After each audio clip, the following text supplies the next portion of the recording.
আপ্যায়ন করতে এক কাপ চা পর্যন্ত মায়েরা দিত। এখন চা ফোটানোর আগে, গরম জল বসানোর আগে 10 বার ভাবে। আপনারা রান্নায় জিরে ব্যবহার করেন, জিরের দাম ছিল 130 টাকা 40 টাকা আজ থেকে 12 বছর আগে, এখন 360 টাকা কেজি। পেট্রোল ছিল 50 টাকা, এখন 100 টাকা। ডিজেল ছিল 38 টাকা, এখন 90 টাকা। কেরোসিন তেল ছিল 14 টাকা, এখন 39 টাকা। রেলের প্ল্যাটফর্ম টিকিট ছিল 5 টাকা, এখন 30 টাকা। শাক সবজি, দৈনন্দিন জীবনের নিত্য প্রয়োজনীয় জিনিসের মূল্য বৃদ্ধি সব ক্ষেত্রে ঊর্ধ্বমুখী। নরেন্দ্র মোদীর সরকার আর পার্থ সারথী চ্যাটার্জিদের সরকার লুটে পুটে আপনার পকেটে মেরে টাকা নিয়ে যাচ্ছে দিল্লিতে।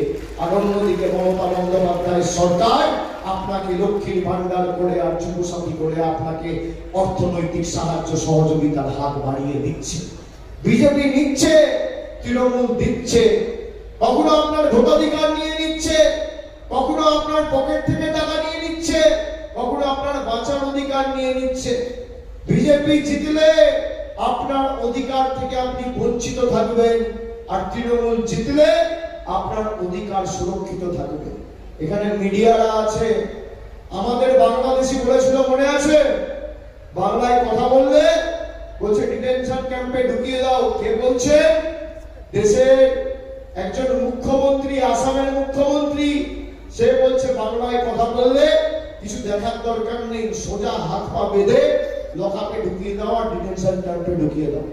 আমরা বাংলায় কথা বললে আমাদের বাংলাদেশি বলা হয়েছে, আমরা মাছ খেলে আমাদের বাংলাদেশি বলা হয়েছে, আমরা মাংস খেলে আমাদের বাংলাদেশি বলা হয়েছে, বাংলার খবরের কাগজ পড়লে বাংলাদেশি বলা হয়েছে, বাংলায় কথা বললে বাংলাদেশি বলা হয়েছে। আমি বুক ঠুকে বলে যাই, বাংলা যতদিন বাংলায় যতদিন তৃণমূল রয়েছে, বাংলার মানুষ বিজেপির কাছে মাথা নত করবে না, মাথা তুলে বাঁচবে।